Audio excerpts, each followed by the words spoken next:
Hello শিক্ষার্থী বন্ধুরা, কেমন আছো তোমরা? আমি দীপ্ত কুমার পাল। এই পর্বে আমি তোমাদের চতুর্থ শ্রেণীর আমার বাংলা বইয়ের পাঠ ১৯ আলোচনা করব। দেখো, এখানে একটি গল্প আছে। এই গল্পটির নাম লাল জামা। আমরা পড়ি। যাত্রাবাড়ির ছোট্ট একটা কলোনিতে ওরা থাকে। টুকি, টুকির মা, ভাই ও বাবা। গলির মোড়ে দর্জির দোকানে কাজ করেন বাবা। বাবার সামান্য আয়ে কোনো মতে দিন চলে ওদের। টুকির ভাই রতন কলেজে পড়ে। চোখ ভরা স্বপ্ন তার। কয়েকদিন ধরেই টুকি দেখছে ভাইয়া খুব ব্যস্ত, ক্লাস থেকে দেরিতে ফেরে। সেদিন বলল, আমরা আজ রাস্তা বন্ধ করেছি, গাড়ি চলতে দেইনি। টুকি বলল, কেন? রাস্তা বন্ধ করে তোমরা কি করছো? আমরা প্রতিবাদ করছি, আমাদের দেশ, আমাদের সম্পদ, জনগণের সম্পদ রক্ষা করতে হবে। দেখো, আমরা এখানে একটি ঘটনা দেখতে পাচ্ছি যে যাত্রাবাড়ির ছোট্ট একটা কলোনি, সেখানে টুকি, টুকির মা, ভাই এবং বাবা থাকে। গলির মোড়ে একটা দর্জির দোকান আছে, এটা হচ্ছে টুকির বাবার।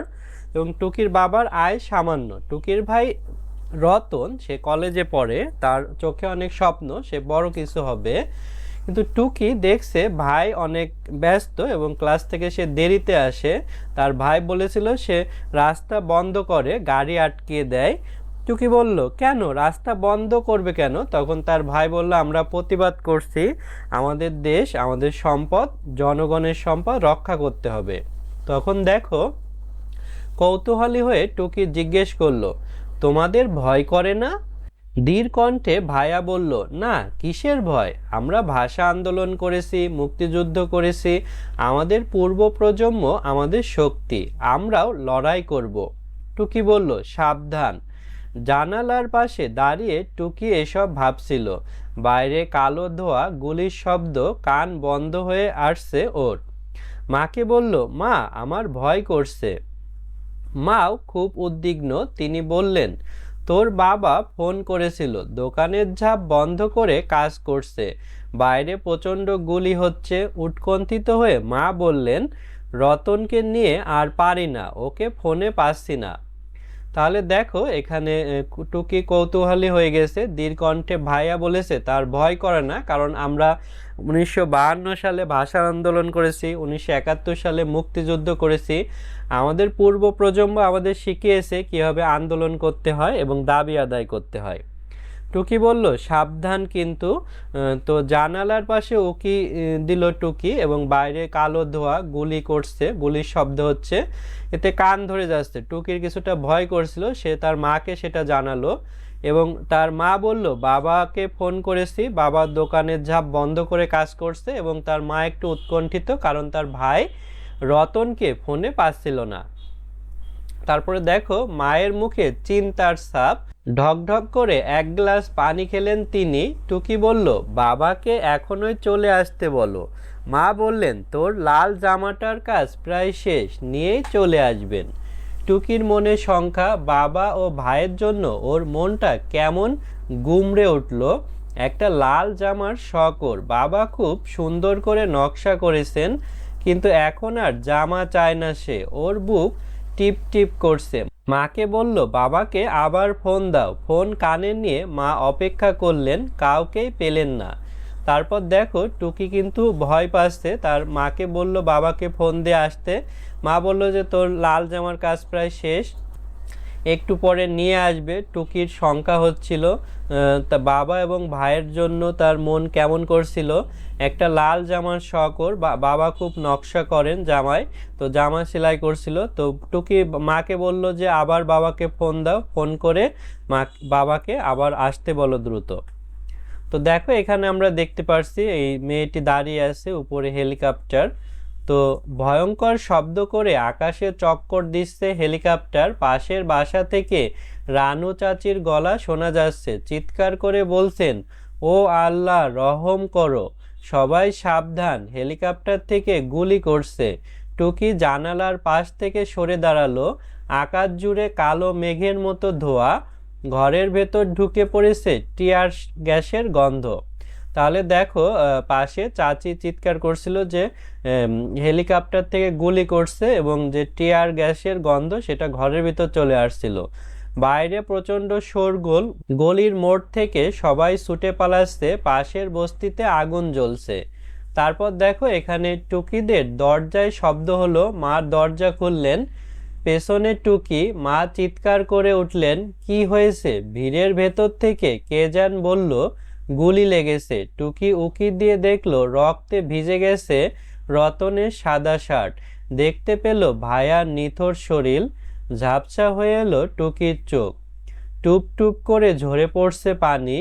বুক ফেটে কান্না এলো ওর। 2024 সালের 21শে জুলাই, গভীর রাত, ঢাকা মেডিকেল কলেজ হাসপাতালে মারা গেল রতন। টুকি ভাবলো লাল জামার মতো টুকটুকে হয়ে গেছে ভাইয়ার শার্ট, ও আর কোনোদিন লাল জামা পরবে না। দেখো টুকির ভাই সে গুলিবিদ্ধ হয়েছিল, তার কয়েকজন বন্ধু বা অন্যরা তাকে বাড়িতে নিয়ে এসেছিল। দরজা শব্দ করার পর টুকির মা দরজা খুলেছিল এবং মা চিৎকার করে উঠেছিল।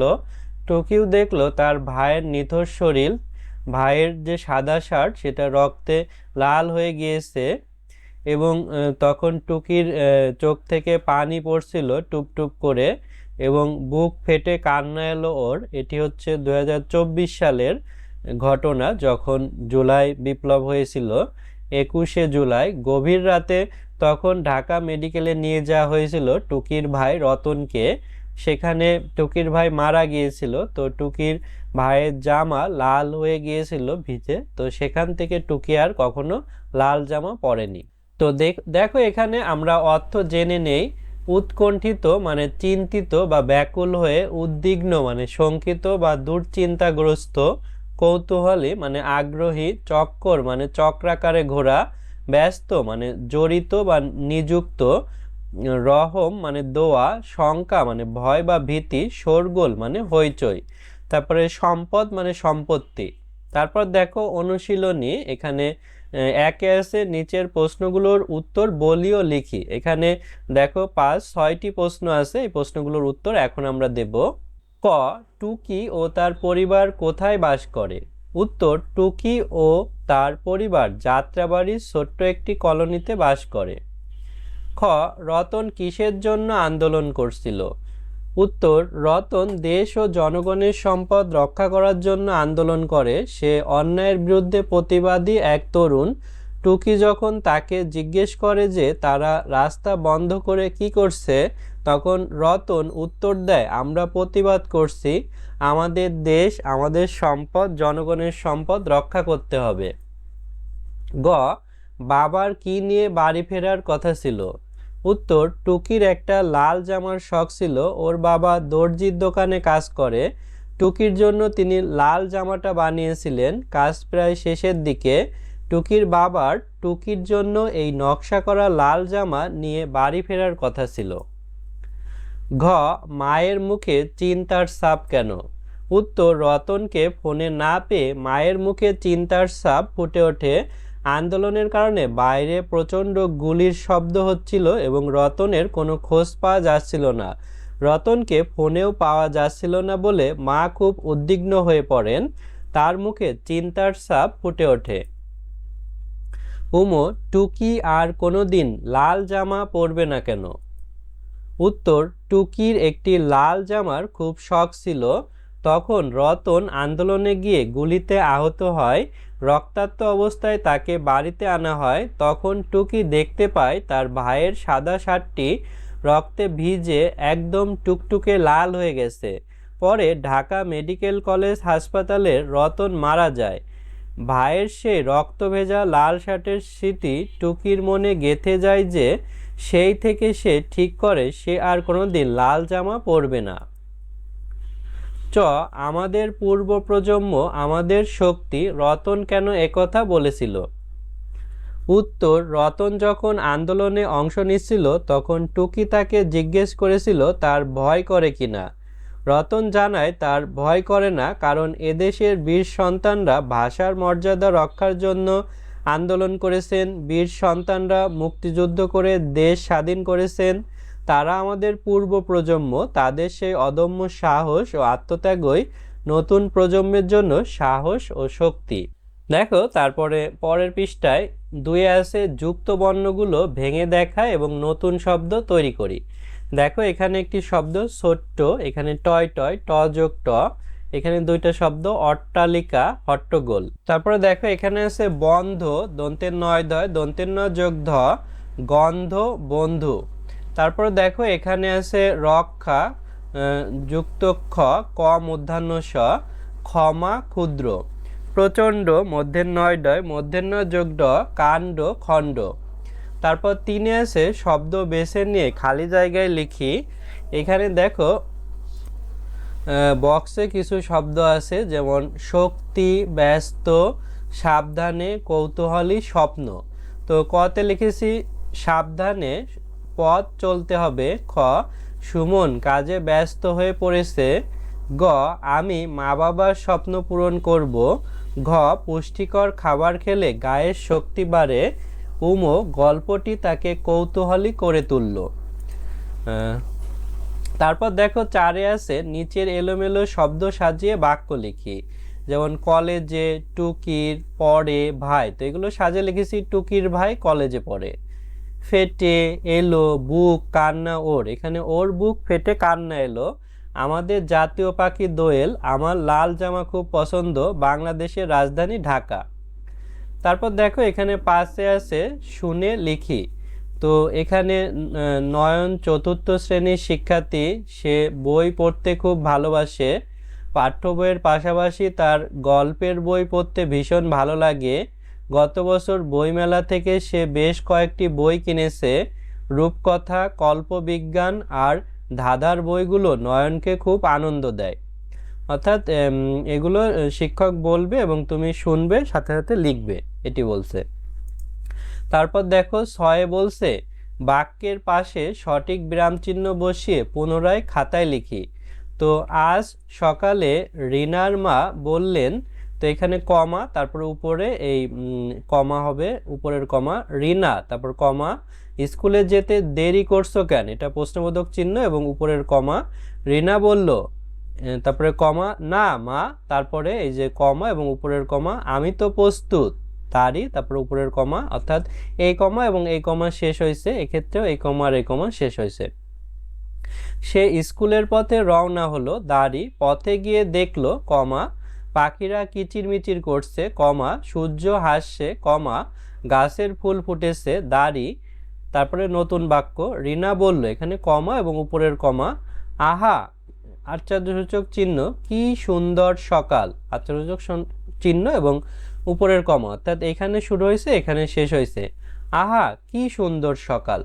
তো এভাবে আমরা কমা এবং অন্যান্য চিহ্ন বা এই যে বিরাম চিহ্ন বসিয়েছি। তো 7 বলছে অল্প কথায় গল্পটি বলি ও লিখি। এখন আমরা এটি বলবো। 7, অল্প কথায় গল্পটি বলি ও লিখি। উত্তর, যাত্রাবাড়ির একটি ছোট্ট কলোনিতে টুকি ও তার পরিবার থাকে। তার বাবা একজন দর্জি এবং ভাই রতন কলেজে পড়ে। 2024 সালের জুলাই মাসে দেশে আন্দোলন শুরু হয়। রতন সেই আন্দোলনে যোগ দেয়। সে মনে করে দেশ ও দেশের সম্পদ রক্ষার জন্য প্রতিবাদ করা জরুরি। শহরে তখন খুব খারাপ অবস্থা, বাইরে গোলাগুলি ও ধোঁয়া, হেলিকপ্টার থেকেও গুলি করা হচ্ছে। টুকি ও তার মা রতন আর তার বাবার জন্য খুব চিন্তিত হয়ে পড়েন। বাবা দোকানে টুকির জন্য তার শখের লাল জামা বানাচ্ছিলেন, কিন্তু বিপদের মুখে টুকি সে জামার কথা ভুলে যায়। সে শুধু চায় তার ভাই আর বাবা নিরাপদে বাড়ি ফেরে। হঠাৎ দরজায় শব্দ হয়। দরজা খুলতেই দেখা যায় রতনের শরীর। গুলিতে তার সাদা শার্ট রক্তে ভিজে লাল হয়ে গেছে। 21 জুলাই রাতে ঢাকা মেডিকেল কলেজ হাসপাতালে রতন মারা যায়। বড় ভাইয়ের রক্তে ভেজা শার্ট দেখে টুকি ঠিক করে সে কোনোদিন লাল জামা পরবে না। বন্ধুরা, আজ আমাদের ভিডিও এ পর্যন্তই। পরের ভিডিওতে আমরা পরবর্তী পাঠ আলোচনা করব। আমাদের 4র্থ শ্রেণীর একটি অনলাইন ব্যাচ আছে, সেখানে তোমরা ভর্তি হতে পারো। এছাড়া আমাদের ইউটিউবে নিয়মিত ভিডিও আপলোড হবে, তাই ইউটিউব চ্যানেলটি সাবস্ক্রাইব এবং বেল বাটনে চাপ দিয়ে রাখতে পারো। ধন্যবাদ সবাইকে।